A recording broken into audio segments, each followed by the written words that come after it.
کہتے جی کہ اسماعیلی فرقہ جو ہے آغا خانی بھی کہلاتے ہیں، اسماعیلی بھی کہلاتے ہیں۔ یہ شیعہ کا بدترین قسم ہے۔ شیعہ جو ہیں ان کی تو کئی قسمیں ہیں نا، کئی حضرت شیخ الاسلام ابن تیمیہ نے کتاب منہاج السنہ میں تقریباً 360 قسمیں ذکر کی ہیں۔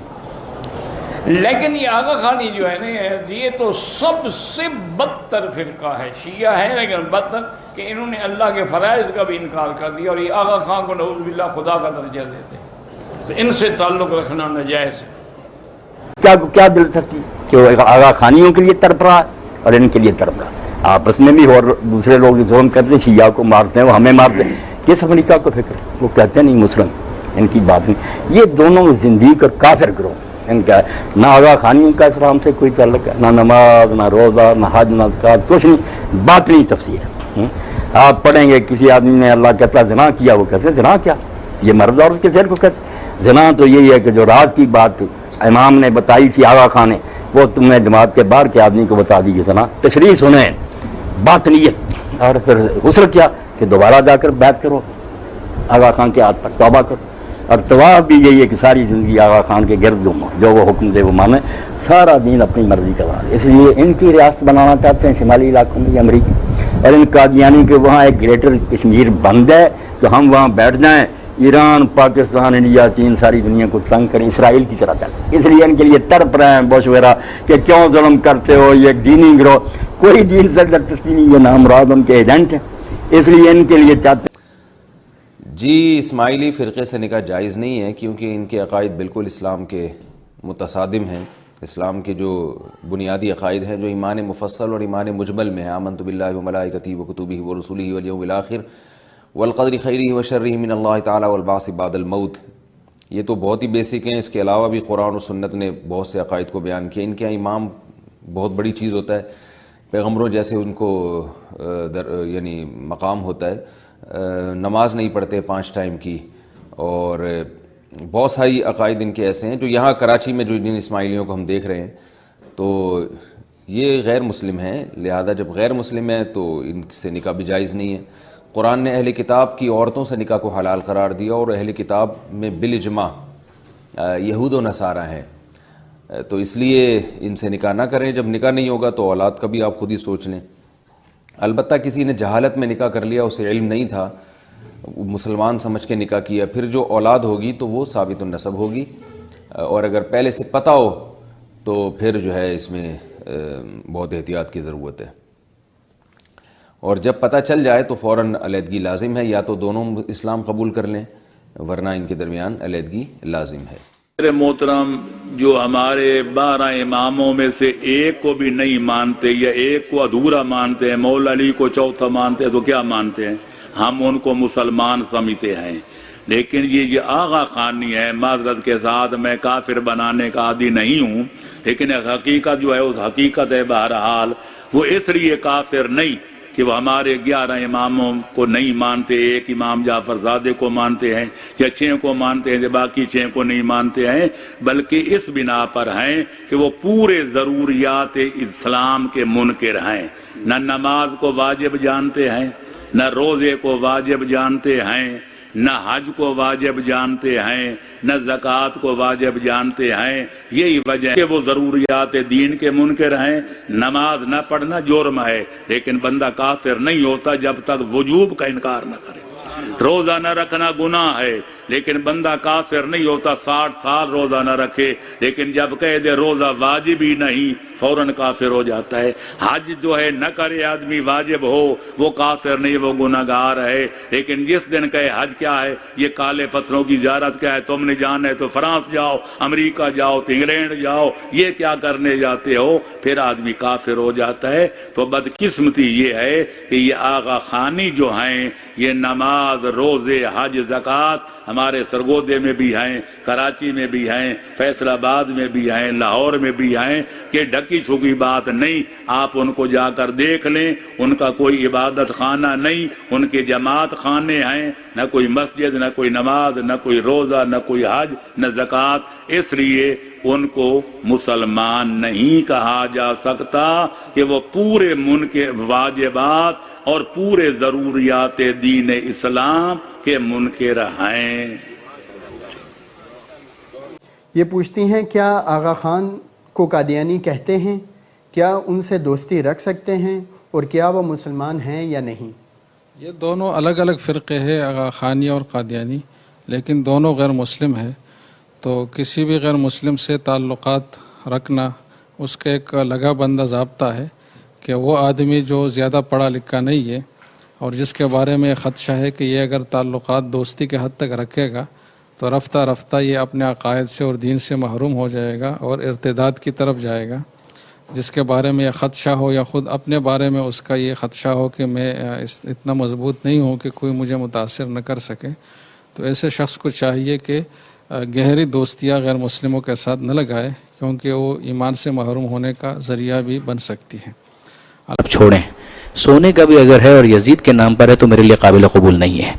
آیت اللہ حافظ بشیر نے بھی اس بات کے اوپر بہت زیادہ اصرار کیا تھا، مجھے یاد ہے اچھی طریقے سے، کہ آپ ذرا تصور میں لے کر آئیں کہ کنووکیشن ہو رہا ہے اور بار بار آپ کے بچوں کو یہ بتایا جا رہا ہے کہ آپ آغا خان ایگزامینیشن بورڈ کی طرف سے ملی ہوئی سند آپ کو دی جا رہی ہے، اور یہ شخص کون ہے؟ جو امامت کا دعوے دار ہے۔ یعنی میں تو سوال کرتا ہوں ان لوگوں سے کہ جو امام زمانہ کے حوالے سے کچھ بھی عقیدت رکھتے ہیں، ان کو واقعا امام زمانہ سمجھتے ہیں، 12ویں امام کی امامت کے قائل ہیں، وہ قبول کیسے کرتے ہیں کہ ایک ایسے شخص کی پذیرائی ہو، اس کے نام کو پروموٹ کیا جائے جو خود امامت کا دعوے دار ہے؟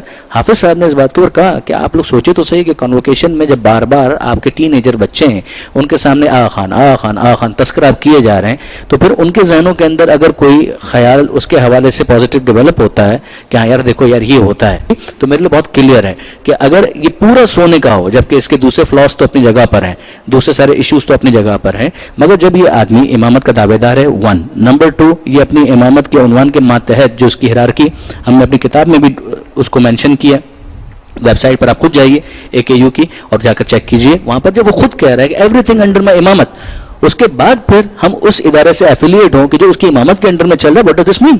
یعنی یہ کم سے کم میں دینی غیرت اپنی میں اس کو قوارہ نہیں کر سکتا کہ میں اس کو قبول کروں اور اپنے بچوں کے لیے اس چیز کو کسی خان کے حوالے سے یہ تک جب بحث ہے کہ آیا وہ مسلمانوں کا کوئی فرقہ بھی ہے یا نہیں ہے، میں آپ کے سامنے 2 ریفرنسز دوں گا۔ ایک تو میں نے خود اپنی کتاب کے اندر آغا مطہری کا بیک کور کے اوپر جو اسٹیٹمنٹ تھا اس کو لکھا بھی تھا، اسی اسٹیٹمنٹ کو علوم اسلامی کا تعارف علوم اسلامی علوم کا تعارف، وہاں جہاں علم کلام کی بحث ہے وہاں پر آغا مطہری کہتے ہیں کہ جب دارالتقریب بین المذاہب کا پورا اجتماع ہوا اور اس کے اندر شیعہ سنی سب آئے اور بیٹھے، اسی لیے وہاں پر ایشو یہ آیا کہ صاحب یہ آغا خانی اور اسماعیلی جو ہیں وہ بھی آنا چاہتے ہیں، تو ان کو کہا گیا کہ ہم تم کو بالاتفاق مسلمانوں کا گروہ سمجھتے ہی نہیں ہے، لہٰذا تم کو الاؤ نہیں کریں گے۔ اس فرقے کی نسبت امام اسماعیل بن جعفر الصادق کی طرف کی جاتی ہے۔ اس اسماعیلی باطنی فرقے سے وقت کے گزرنے کے ساتھ ساتھ بہت سے گروہ نکلے، بہت سے مزید فرقے وجود میں آئے، اور یہ تمام کے تمام فرقے اسماعیلی اور ان سے مزید شاخیں جو بنی سب کے سب اسلام دشمنی میں فرنٹ لائن پہ رکھے۔ ان کے عقائد قرآن و حدیث سے ٹکرانے والے،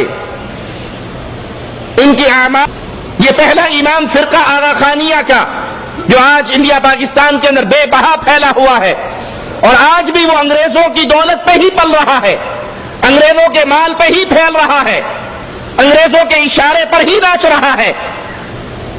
ان کے پہلے امام کو آغا خان کا لقب انگریزوں نے دیا۔ اسماعیلی ہیں، یہ اسماعیلی جو اسکول آف تھاٹ ہے، ایک اتنا انہی کی ایک آف شوٹ ہے، اور لیکن ان کے عقائد و نظریات اتنے خراب ہیں کہ اثنا عشری جو شیعہ ہیں وہ ان کو کافر ہی کہتے ہیں، کیونکہ قرآن کے بارے میں ان کا بڑا غلط کنسیپٹ ہے۔ یہ کہتے ہیں قرآن کے جو ظاہری معنی ہے یہ اصل معنی نہیں، اس کے اندر جو پوشیدہ ہے ہمارے جو بزرگ آغا خانی مسلمان ہیں تو آپ کے ذہن میں رہے کہ آغا خانی ہرگز مسلمان نہیں، نہ وہ ہماری جیسی نماز پڑھتے ہیں، نہ روزہ رکھتے ہیں، نہ قرآن تلاوت کرتے ہیں، بلکہ کوئی کام بھی وہ ہمارے جیسا، یہاں تک کہ کلمہ طیبہ بھی نہیں پڑھتے، تو ایسی صورت میں انہیں مسلمان کیسے کہا جا سکتا ہے؟ جبکہ ان کی بنیادی کتابوں میں یہ بات ہے کہ جو ان کے موجودہ امام ہے آغا خان یا جو بھی امام رہے یا رہے گا، اللہ تبارک و تعالیٰ کی ذات اس میں گھس جاتی ہے، اس میں حلول کر جاتی ہے، معاذ اللہ۔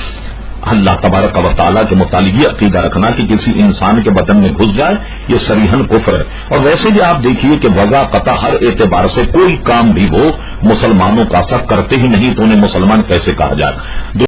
وہ آغا خانی ہے.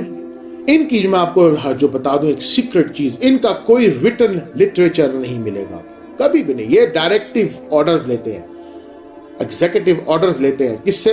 وہ جو ہے بیٹھا آغا خان جو ڈانس کرتا ہے لڑکیوں کے ساتھ, بیٹھتا ہے عورتوں کے ساتھ, جو ہے جو میں کہنا نہیں چاہتا سب کچھ کرتے ہیں. ان کی شادیاں دیکھا کریں, شادیوں میں ہندو رسم بھی ہوگی, کرسچینٹی کی بھی رسم ہوگی, اور سنت رسول کی بھی رسم ہوگی, فلانی بھی ہوگی, جو مرضی ان کو ملے گا نا لم ٹپ بنا کے, اور وہ ڈانس کرے گا, گا میں تو اس کے میرے چہرے پہ نور ہے. سانو تو کبھی کوئی نور نظر نہیں آیا, ہمیں تو کوئی نور نظر نہیں آتا. نور تو ہمیں کسی کے نہیں نظر آتا. یہ نوروں والی جو سرکاریں ہیں نا یہ بھی بہت خطرناک ہے. نور جو ہے اللہ جانتا ہے کس کے چہرے پر ہے, یا نبی جانتا ہے غائب کے علم سے. تم لوگ نور نہ ڈھونڈو لوگوں کے چہرے پہ. تو ہاں, تو ان کے ہاں کیا اسماعیلی صاحب, یہ آغا خان جو ہے ان کی بھی لڑی چل رہی ہے شیعوں میں. ان کی بھی عورتوں کی کمیونٹی ہے جو اپنے بال بچھا دیتے ہیں زمین پہ, تو پھر آغا صاحب اس پہ چلتے ہیں, اور ان عورتوں کے جو حمل ہیں ان کے اندر برکت آئی تھی, پریگننٹ وومن ہے یا پھر عام عورتیں جی, وہ یہ ان کی کمیونٹی ہے. ان کا کیا کام ہے؟ ان کا کوئی ریٹن لٹریچر نہیں. جو بھی آپ ان سے سوال کریں گے ہم تو نہیں مانتے ہی نہیں جناب, ایسی کوئی بات ہی نہیں ہے. تقیہ, جھوٹ, کذب, کوئی بھی آپ ان سے ٹاپک لیں گے نا وہ کہیں گے جی ہے ہی نہیں, ہم تو ایسے مانتے ہی نہیں, جی ہم تو ایسے مانتے نہیں. تو کیوں نہیں مانتے؟ کیونکہ جب کوئی لٹریچر ہی نہیں ہے تو آپ کس طرح پروف کریں گے؟ بس یہی چونکے چناچے والا بالکل ٹاپک ان کے پاس رہتا ہے. ان کے بھی ہاں یہی حال ہے. اسماعیلی بنائیں گے آپ کو. اور امریکہ کے اندر, کینیڈا کے اندر جتنے بھی گیس اسٹیشن ہیں, جتنے بھی جو بزنس اورینٹڈ پیپل ہیں وہ آغا خانی اسماعیلی ہیں, اور ان کے ہاں یہ دعا کرتے ہیں. یہ اس کو جو ہے نا بڑا ڈیوائن رتبہ دیتے ہیں. میں اس کی ڈیٹیل پہ نہیں جانا چاہتا کیونکہ پھر جب میں بات کروں گا تو کہیں گے نام صاحب کتاب کہاں آپ نے کہاں پڑھا ہے, پھر آپ کہیں گے نام صاحب تو اپنی باتیں کر رہے تھے. چھوڑیں, آپ خود تحقیق کریں, آپ کو پتہ چل جائے گا. ان کی کمیونٹی میں گھسیں گا آپ کو پتہ چل جائے گا. اب پوائنٹ ویسٹ کیے گا, میں آتا ہوں ٹاپک پر. بنیادی بات سمجھ لی ان کا کیا مسئلہ. آغا خانیوں کھل کے بتا رہا ہوں, ان کے عقائد بالکل کفرانہ ہے. یہ اس کو نبی اور بہت اونچا رتبہ دیتے ہیں حضرت علی کی طرح, یہ آغا خان کو, اور ڈیوائن مانتے ہیں. کسی انسان کو ڈیوائن نہیں مان سکتا کسی بھی تعویل اور کسی بھی شک کے مسئلے سے. تو کہتے نہیں جی ہم مانتے نہیں, ہم اس کے تھرو, حضرت علی کے تھرو, میری قادیانی سے ڈبیٹ, اس سے اسماعیلی سے ڈبیٹ کرتے نہیں, ہم ان کے تھرو, حضرت علی کے تھرو اللہ کو پوچھتے. تو یہ قرآن کہتا ہے ایاک نعبد و ایاک نستعین, کا یہ مطلب ہے کہ اللہ تیرے سے لوگوں سے ذریعے تجھے پہنچیں گے. یہ شرک اور یہ کفر ہے. The Nizari branch or the Agha Khani branch took a very different route, and they considered the Sharia that we follow to be outdated and irrelevant. So there is no salah in that branch of Ismailism. There is no zakah the way that we do it. They pay some money to their imam. There is no fasting the way that we do it. There is no hajj. Nothing of this nature. They do not pray. They do not lower their head, 5 times a day, even though once every while they might do a sajda, one sajda. There is no rak'ah, there is no fatiha, it's not like that. And their Jamaat Khanas, they have rituals that they do in which they recite hymns. So Agha Khanis used to wear the hijab. There was some semblance of religiosity. Agha Khan III was the one who said, no more hijab. Get rid of this. We're going to dress like and live like Europeans and whatnot. And salah and zakah was codified, nothing